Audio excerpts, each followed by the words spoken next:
In today's Leeds news, Longstaff tops defensive statistic, Tanaka Bijol unhappy, Jonathan Douglas code switch, Uefa's reluctance to sanction domestic games abroad, and Tanaka frustrated at lack of game time.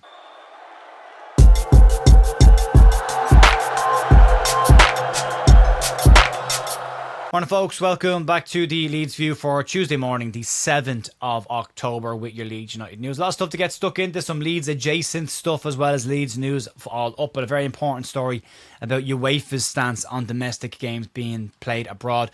Something to keep an eye out for towards the back end of the video. Also, you can see it just over here as well, and I'm wearing one here. We are giving away commemorative shirts this week and next week in line with the Leeds United AC Milan game that took place in Dublin, the sellout at the Aviva Stadium in Dublin. You can get your hands on one of these. They are not for sale, so if you want to get them, it's very simple. Just in the comments down below, put a little blue heart. That's all you've got to do. Like the video as well, and head over to Back 4 Clothing on Instagram. Give them a follow and a like on that post. They're not for sale. We've got long sleeve versions here that have our little logos on the side as well. There's the blue one there, and there's also a yellow one as well, but they are completely exclusive to just get this giveaway. The more videos you like, the more comments you make on each video, the more chances you have to win in the end of the 2 weeks when we give them away. So you can check all that out, and we will announce the winners on the podcast on the channel next week.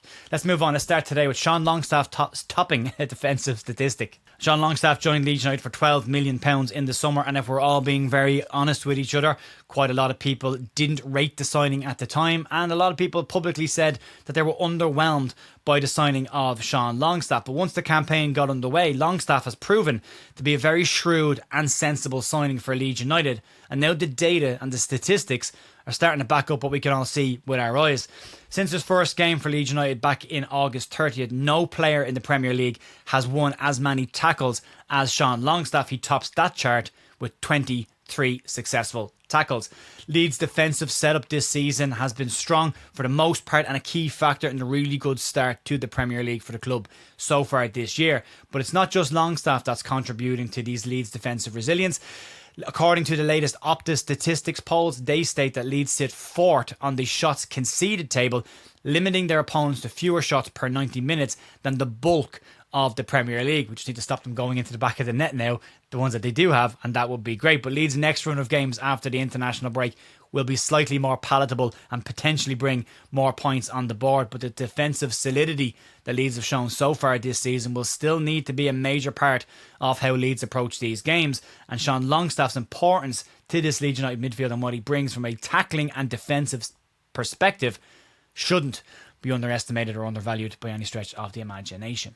Let's move on and talk about an unhappy Tanaka Bijol. And Leeds United spent £15 million on bringing the Slovenian defender Tanaka Bijol from Udinese to the club in the summer, and he was seen as a player that would upgrade Leeds United's central defensive midfield pairing as they set their sights on Premier League survival. But due to a suspension in the first game of the season and due to some good performances by Pascal Struijk so far this season, Bijol has been limited to one game, a cup match against Sheffield Wednesday, along with the rest of the Leeds United second string. Last week, Slovenian manager backed Daniel Farke's reasoning for not playing Tanaka Bijol so far this season. But after a shaky performance against Spurs, maybe there's slightly more scrutiny on Pascal Struijk's position, and that could now give Tanaka Bijol an opportunity to get into the side. And this week on international duty, Bijol has spoken on the topic. Outside of the Cup, Bijol hasn't played at all for Leeds United. I think we can all agree there were some matches so far this season that bringing on an additional defender may have helped Leeds to see out some games. But Bijol isn't said to be happy about the situation right now, although he is being a bit more pragmatic at this early point in the season. And on international duty, with Slovenia speaking to Equipa 24, Bijol had the following to say: "I'm certainly not happy with the current situation. There's always ups and downs. There's always slightly worse situations. You have got to get over it as a footballer, and I'm sure my opportunities will come at Leeds, and I hope as soon as possible. But that certainly makes me more eager for competitive matches, and I'm sure that these two international matches will come in very handy, and I will give my best as always." Bijol was one of Leeds United's first signings this summer, so the bedding in period is likely well behind him, but he will need some Premier League games in order to get up to the speed and the competitiveness of the Premier League versus what he's used to in Serie A. But Daniel Farke may now view these internationals as an opportunity for Bijol to have some competitive minutes before then maybe putting him into the starting 11 for the upcoming match against Burnley, and see these as match practice as he gets ready for a return to the Premier League the weekend after next. Bijol came to Leeds with a reputation of being a very strong edge of the box defender, known for his tackling and shot blocking in those situations, and something Leeds probably could have done with a little bit more of in the last 2 Premier League games. But Pascal Struijk has been in the side on form and on merit, and Bijol will have to take his chances should they come in the next couple of weeks. And for him, hopefully, they will come. But there is a World Cup element to the frustration that not just Bijol but other players are experiencing right now in the Premier League. Let's move on. A slightly more light-hearted story before we get to a very, very serious one, and this one relates to former Leeds United midfielder and captain Jonathan Douglas. Former Leeds United midfielder Jonathan Douglas has swapped the football pitch for a GAA pitch at an unlikely point in his career. Douglas is 43 years of age now and once upon a time lined up in the centre of Leeds United's midfield, but he has changed codes, as we say in Ireland, and is now lining up each week for his local GAA football side. Douglas played over 100 times for Leeds United between 2005 and 2009 and returned to his roots in County Clare recently.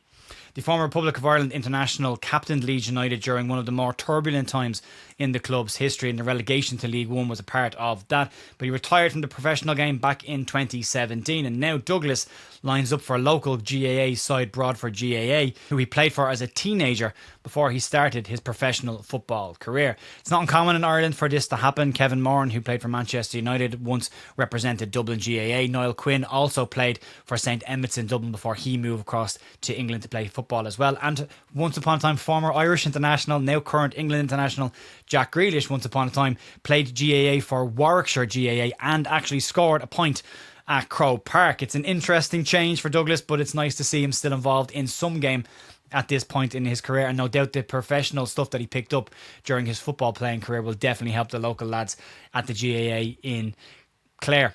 It's a strange story, but it was an interesting one for me locally. The Irish lads will get it, but I just thought I'd share that with you today because we're about to get into a pretty serious story, and that's about UEFA preventing clubs from playing on foreign soil. UEFA has reluctantly approved 2 domestic games from Spain and Italy to be played on foreign soil, but are clear to say, don't get used to this.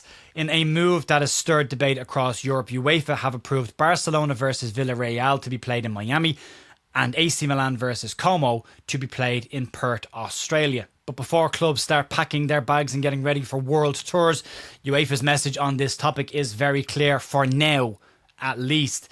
This is a one-off, not a trend. Don't get used to it. UEFA President Alexander Seferin didn't mince his words, saying that league matches should be played on home soil, reaffirming the governing body's long-standing opposition to exploiting domestic games. This concern is for fans, believing that loyal fans are being sidelined in favour of international exposure and commercial gain.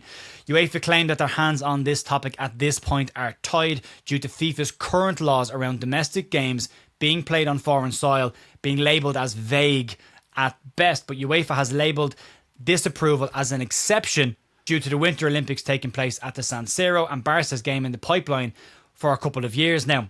So what does this mean for the Premier League and for Leeds United? Well, Leeds United are owned by an American ownership and the 49ers Enterprises, so US exposure and revenue and increased revenue from the States would definitely help Leeds United from a financial perspective and brings overall increased exposure and revenue. So there's little doubt that this could impact Leeds fans if allowed to become best practice, something Leeds United fans would be staunchly opposed to, even the idea of the topic being entertained. The Premier League loves big bags of money, so you can imagine that this has at the very minimum been thought about, if not discussed publicly at this point.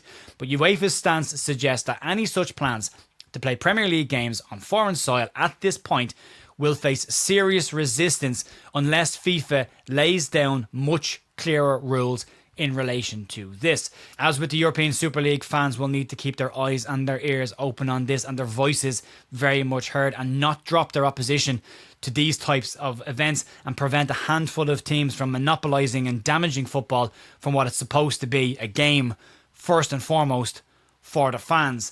It's an interesting topic. It will run for quite some time. Seferin at the moment is very opposed to it, but these situations change. So although they're all saying no right now, the fact that it's out there means it's a talking point and will likely be talked about by several clubs in the Premier League. There are certain clubs, Spurs being an example of this, who wanted FA Cup replays removed because there was just too many games on the footballing calendar. And when that happened, the second the Premier League finished and players were supposed to go on holiday, Spurs went to Australia for a tour, a post-season tour, where their players played more games during the football calendar period. So, yeah, they're opposed to it until they're not opposed to it. So I would keep my eyes and ears very firmly open on this one. It's not directly related to Leeds, but it is something that could very much be on Leeds' doorstep at some point in the future. So worth being aware of it at this point.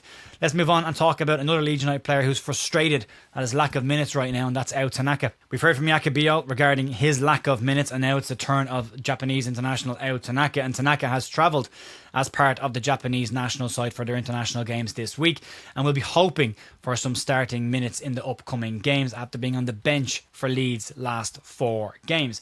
The midfielder was speaking to the press in Japan and expressed his frustration at his lack of minutes and reduced role at the club so far this season. But like Bijol, he is confident that if he gets the chance, he will take his opportunities. And speaking to the press, Tanaka said the following: "Of course, as a basic premise, it's frustrating not to play in these matches, but that's how the Premier League is, and no matter which team you look at, not just mine, even the players on the bench or these not playing in matches possess overwhelming quality. It's only 7 games so far, and I still have many challenges, but I also have a sense that I can do it.